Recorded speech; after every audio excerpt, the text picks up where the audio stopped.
নমস্কার ছাত্রছাত্রীরা, আশা করি তোমরা সবাই খুব ভালো আছো এবং পড়াশোনা ভালোভাবে চলছে। আজকের ভিডিওতে আমরা ক্লাস 6-এর আন্টার্কটিকা যে অধ্যায় 6-এর অধ্যায় ভূগোলের, সেখান থেকে অতি গুরুত্বপূর্ণ প্রশ্ন টেক্সট বই ধরে ধরে আমরা আলোচনা করব।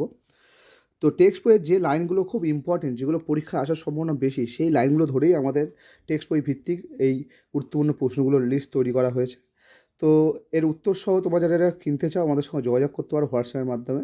আমাদের ইতিহাস, ভূগোল, বিজ্ঞান এই তিনটে সাবজেক্টের গুরুত্বপূর্ণ প্রশ্ন উত্তর তৃতীয় সেমিস্টারের জন্য রেডি হয়ে আছে, উইথ প্রশ্নবিচিত্রার প্রশ্ন উত্তর তার সাথে অ্যাটাচ থাকবে। তো যারা যারা ইতিমধ্যে অনেক গার্জিয়ান নিয়ে নিয়েছে, তো যারা যারা এখনও নাও নিতে ইচ্ছুক যোগাযোগ করতে পারো।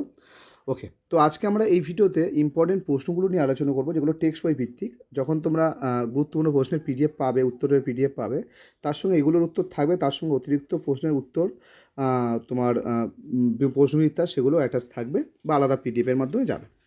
তো চলো দেখে নেওয়া যাক আমরা 6-এর অধ্যায় থেকে কী কী গুরুত্বপূর্ণ প্রশ্নগুলো নিয়েছি।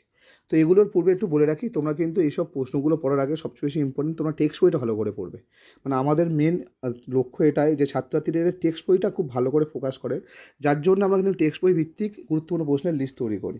মানে ছাত্রছাত্রীরা অনেককে দেখা যায় তারা শুধু বিভিন্ন সহায়িকা বা বিভিন্ন স্যারের নোটস পড়ে সেটাই শুধু মুখস্থ করে চলে যায়। তারপরে তাদের কিন্তু অধ্যায়ের যে ধারণা সেটা কিন্তু পুরোপুরি সম্পূর্ণ ক্লিয়ার হয় না।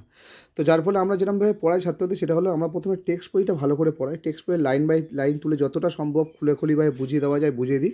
তারপরে ছাত্রছাত্রীদের এই প্রশ্নগুলো, মানে আমি আমার স্টুডেন্টদের এই প্রশ্নগুলো দিই, তাদেরকে উত্তরগুলো করে নিতে বলি এবং যেখানে যা কারেকশন করতে হয় আমি করে দিই।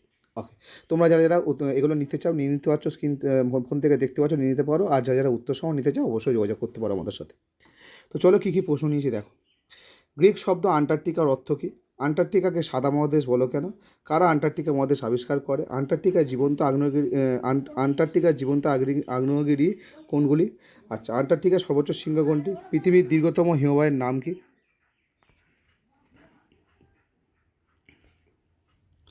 পরের প্রশ্ন, 7 দাগের প্রশ্ন, পৃথিবীর শীতলতম স্থান কোনটি? আলোচ্ছটা বা মেরুজ্যোতি কী? টিকালেক ও পেঙ্গুইন, ওই যে এম্পেরর পেঙ্গুইন যেটা আছে, যাদের সবচেয়ে বড় পেঙ্গুইন জাতি। কিল কি, এটি কার খাদ্য? ভালো প্রশ্ন। আন্টার্কটিকা আর বাসিন্দাকে আন্টার্কটিকায় কারা বাস করে? অ্যাকচুয়ালি আন্টার্কটিকায় কোনো মানুষ বাস করে না, আন্টার্কটিকায় বাস করে কারা? আন্টার্কটিকায় বাস করে পেঙ্গুইনরা, তো বাসিন্দা পেঙ্গুইন হবে। কারা প্রথম পৃথিবীর দক্ষিণ মেরুতে গিয়েছিল, মানে কুমেরুতে? সুমেরুতে কী আছে? পরের প্রশ্ন, আন্টার্কটিক চুক্তি অনুযায়ী পৃথিবীতে সব দেশের বিজ্ঞানীরা এখানে গবেষণা করার সুযোগ পাবে। কত সালে প্রথম ভারতীয় অভিযাত্রী আন্টার্কটিকায় পৌঁছয়? ভারতের প্রথম গবেষণাগার কেন্দ্রের নাম কি? ভারতের দ্বিতীয় গবেষণাগার কেন্দ্রের নাম কি? এই দুটো প্রশ্ন খুব ভালো করে দেখো, এইগুলো মানে খুব ভালোভাবে আসতে পারে এই দুটো প্রশ্ন। একটা মৈত্রী আর একটা গঙ্গোত্রী যত সম্ভব মনে পড়ছে আমার। আচ্ছা, পরেরটা, বর্তমানে আন্টার্কটিকার প্রাকৃতিক ভারসাম্য কীভাবে নষ্ট হচ্ছে? খুব ভালো প্রশ্ন, আন্টার্কটিকার প্রাকৃতিক ভারসাম্য নষ্ট হচ্ছে কীভাবে? পরেরটা, বিশ্ব উষ্ণায়ন আন্টার্কটিকার উপর কী প্রভাব ফেলেছে? তো এই ছিল 19টি প্রশ্ন, যেগুলো এই অধ্যায় থেকে খুবই গুরুত্বপূর্ণ, যেগুলো তোমাদের অবশ্যই দেখে দেওয়া উচিত। আর ভিডিও ভালো লাগলে ভিডিওটি অবশ্যই লাইক করো। ইউটিউব, ফেসবুক তোমরা যেখান থেকে দেখছো অবশ্যই আমাদের চ্যানেলটা সাবস্ক্রাইব ও ফলো করে আমাদের পাশে থাকবে। তোমাদের কাছ থেকে এইটুকুনি সাপোর্ট পেলেই হবে। ধন্যবাদ।